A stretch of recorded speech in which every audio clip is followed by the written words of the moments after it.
disturbed by the Big Bang theory. In the middle of the century, Hoyle championed a theory called the steady state, which was similar to the constant universe approach of the 19th century. The steady state theory argued that the universe was both infinite in size and eternal in duration, with the sole visible aim of supporting the materialist philosophy. This theory was totally at variance with the Big Bang theory, which held that the universe had a beginning. Those who defended the steady state theory opposed the Big Bang for a long time. Science, however, was working against them. In 1948, George Gamow came up with another idea concerning the Big Bang. He stated that after the formation of the universe by a big explosion, a radiation surplus should have existed in the universe left over from this explosion.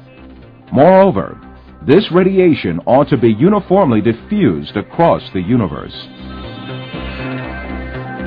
This evidence, which ought to have existed, was soon to be found. In 1965, two researchers by the name of Arno Penzias and Robert Wilson discovered these waves by chance.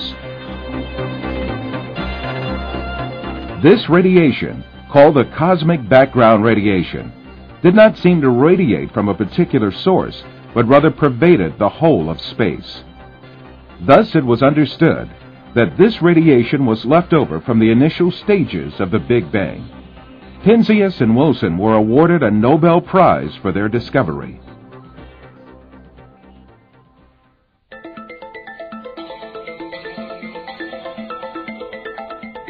In 1989, NASA sent the Cosmic Background Explorer, COBE satellite, into space to do research on cosmic background radiation. It took only 8 minutes for COBE to verify Penzias and Wilson's calculations. The COBE had found the remains of the big explosion that had taken place at the outset of the universe. Defined as the greatest astronomical discovery of all times, this finding explicitly proved the Big Bang theory.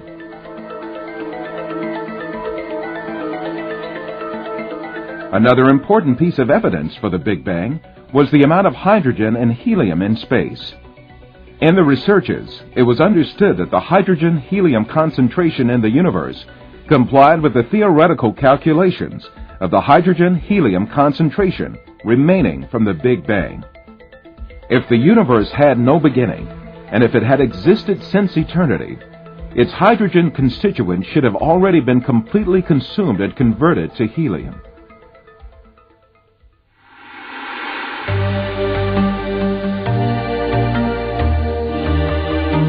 All of this compelling evidence caused the Big Bang theory to be embraced by the scientific community.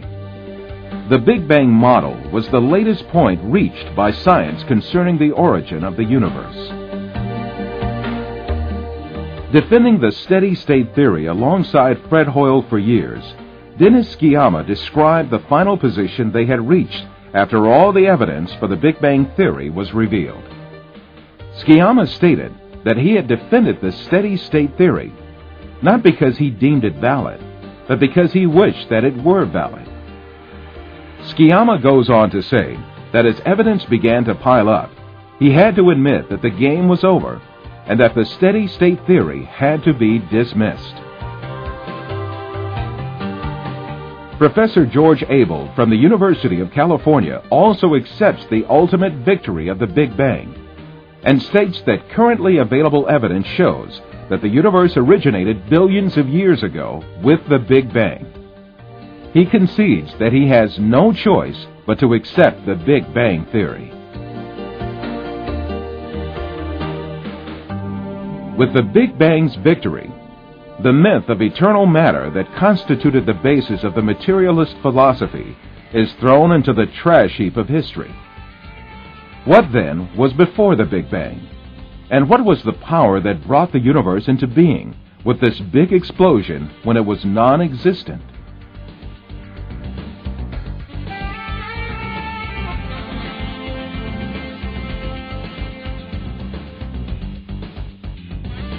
This question certainly implies, in Arthur Eddington's words, the philosophically repugnant fact for the materialists, that is, the existence of a creator. The renowned atheist philosopher Anthony Flew comments on the issue. Notoriously, confession is good for the soul.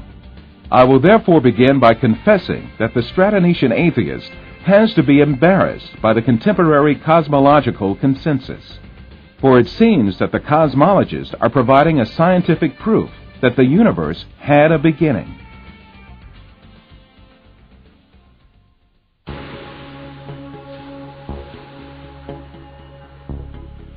Many scientists who do not blindly condition themselves to be atheists have admitted the role of an almighty creator in the creation of the universe.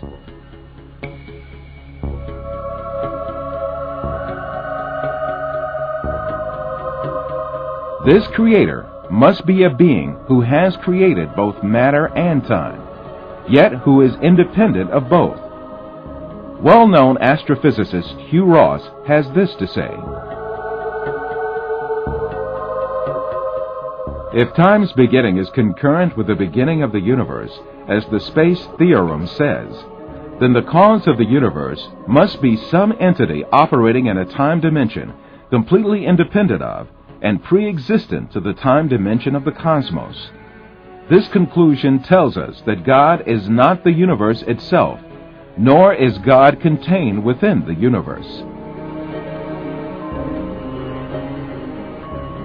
Yes, matter and time are created by the Almighty Creator, who is independent of all these notions. This Creator is Allah, who is the Lord of the heavens and the earth. In truth, the Big Bang caused much greater trouble for the materialists than the above confession of the atheist philosopher Anthony Flew. For the Big Bang not only proves that the universe was created out of nothing, but also that it was brought into being in a very planned, systematic, and controlled manner.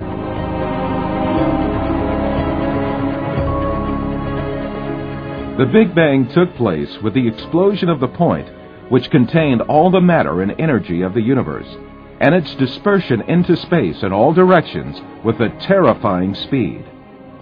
Out of this matter and energy, there came about a great balance containing galaxies, stars, the sun, the earth, and all other heavenly bodies.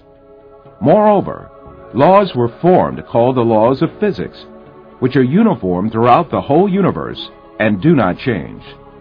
The laws of physics that emerged together with the Big Bang did not change at all over a period of 15 billion years. Furthermore,